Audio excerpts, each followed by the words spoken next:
Moving on to the USC Trojans, and momentum has not been on Lincoln Riley's side each of the last 3 years. He's actually regressed their wins from 11 the first year. It was a great first year for Lincoln Riley there, and Caleb Williams went on to win the Heisman, almost made the playoff.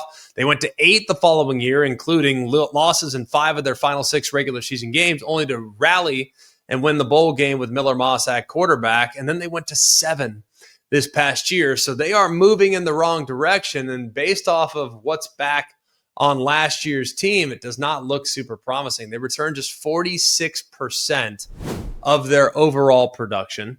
That is 97th in college football. Offensively, they bring back 50%. That's 85th. But on defense, a group that improved drastically in year number 1 for Danton Lynn, they returned just 43%. That's 108th in college football. So I do think there is reason to feel pretty good about what they found down the stretch last year with Jordan Mayava. Now, he threw for over 1,200 yards, had 11 touchdowns against 6 interceptions. Now, those 6 interceptions, some of them were bad, probably could have been more, to be honest with you. He takes chances with the football, but sometimes the placement of where he puts the ball from time to time is pretty dang impressive. I think a year now where he's the starter, he gets all the first-team reps in the spring, he gets all the first-team reps in the summer.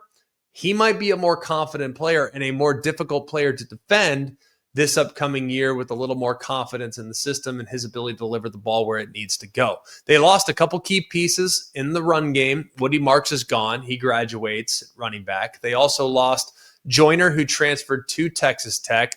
They bring in Eli Sanders at running back from New Mexico, who I think is an intriguing piece. That New Mexico offense, they not only had a quarterback, but they also had Eli Sanders, who could create a lot of problems for the opposing defense. Sanders should be an intriguing piece in this offense, and I think he's got a chance to be pretty good. You look at some of the pieces lost at the receiver core, though, too. Zachariah Branch is gone.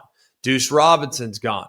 They lost a few others. Hudson's gone. They lost a handful of guys at wide receiver, which is of concern. Now, they bring back Prince Strawn from Boise State, who is solid, but I don't know if he's a guy that you think is going to potentially be the number 1. I think they have an incumbent. They have a group. They have guys that can play. And I believe this passing attack will be just fine as long as they commit to the run game a little bit more this year. They were not very good as far as turning the ball over last year. They were 111th in interceptions thrown per game, over 1.2. They were 131st last year in what they gave up sometimes to the air defensively. So they got areas to improve, but there is reason to believe that this improvement could actually come. Defensive continuity is massive, and I think there's a couple guys that they brought in that are going to be a little under the radar, but they fit nicely into what Danton Lynn wants to be on that side of the ball. Now, Jamal Jarrett is a transfer from Georgia along the defensive line. They also bring in Keyshawn Silver from Kentucky. Those 2 guys are 2 names that you need to know, because I think those guys have a chance to factor in to this defense that should be very sound, hopefully, up front relative to what they've been in the past. The USC win totals is 7.5. And I'm not jumping all over the over right now. I'm not willing to go that far. But I think this is going to be a team that, while they had the lead in how many games last year? Yeah, all of them. They lost how many games by double digits? Exactly. This is a team that was a lot closer than people realized last year. They were really, really close. The improvement they made on defense, they improved by over 10 points per game given up.